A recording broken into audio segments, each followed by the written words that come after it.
Les projets Netflix de Meghan Markle et du prince Harry ont été décrits comme à peu près aussi excitants qu'une mue fin au son sans gluten par un commentateur dans une approche brutale de l'entreprise commerciale du couple.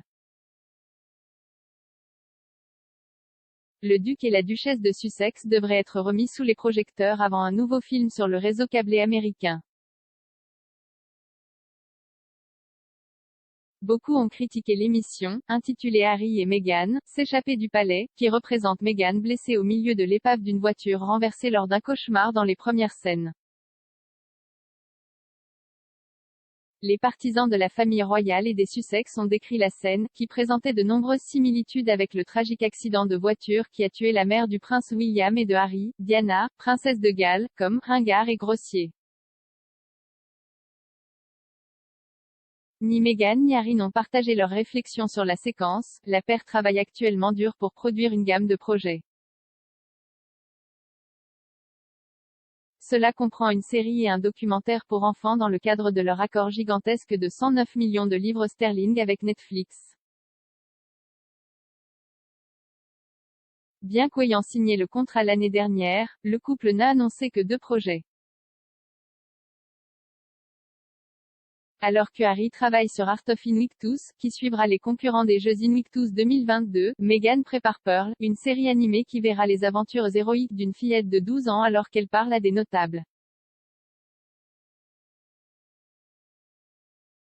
Femmes de l'histoire, compte tenu de la grande équipe qu'ils ont employée pour aider à créer leur projet avec Archewell Productions, beaucoup se sont demandé ce qui pourrait prendre autant de temps au couple, en particulier après la publication de rapports suggérant que Meghan travaillait peut-être sur Pearl, depuis 2018. Daniela Elser, une commentatrice qui écrit régulièrement sur la famille royale, a récemment écrit un article intitulé Les plans de Harry et Meghan pour 2021 sont en ruine pour le New Zealand Herald. Elle a relaté tous les mésaventures qui ont infligé au couple, y compris une querelle de famille accrue à la suite de leur interview explosive avec Oprah Winfrey, ainsi que les diverses apparitions de Harry dans des interviews télévisées.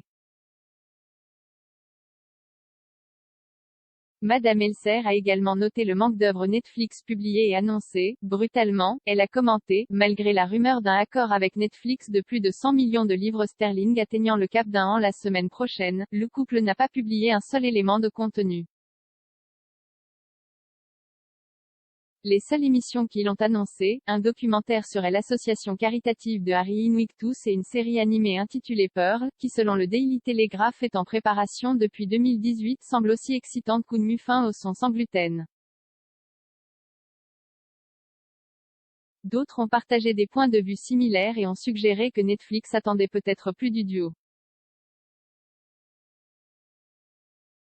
Mais, d'autres sont venus à leur défense et ont pointé du doigt d'autres signataires de premier plan qui ont mis jusqu'à 1 an pour publier leurs premiers travaux. Il a fallu 11 mois à Shonda Rhimes, Barack et Michelle Obama à compter de la signature de leur contrat pour révéler leur première liste de 7 projets pour l'entreprise. Et les patrons de Netflix se sont prononcés à plusieurs reprises pour soutenir la paire. Alors que Marlene Koenig, une experte royale, a déclaré qu'elle ne savait pas comment fonctionnaient les contrats avec Netflix, elle a ajouté que le travail annoncé de Meghan était particulièrement grand et important, la félicitant de se concentrer sur l'autonomisation des femmes à destination d'un jeune public. Elle a déclaré à express.co.uk, ils recherchent des projets qui soutiennent ce que leur travail veut être en soutenant les minorités et la santé mentale, en racontant des histoires qui seront intéressantes. Au moment de l'annonce, cependant, beaucoup étaient furieux que Meghan et Harry aient réussi à obtenir le contrat. Jane Moore de Loose Women a déclaré que cela l'avait irrité de voir le couple choisir de jeunes talents. Lorsqu'on lui a demandé s'il le méritait, elle a répondu « non ». Fin de la discussion. Elle a poursuivi « cela mérite l'en fait, je suis moi-même écrivain. Je sais qu'il y a tellement d'écrivains et de producteurs, il y a tellement de jeunes talents qui essaient de se faire connaître, qui adoreraient entrer dans la porte de Netflix, sans parler de cet accord. Ils ont obtenu cet accord à cause de qui ils sont, pas à cause de ce qu'ils ont prouvé qu'ils pouvaient faire.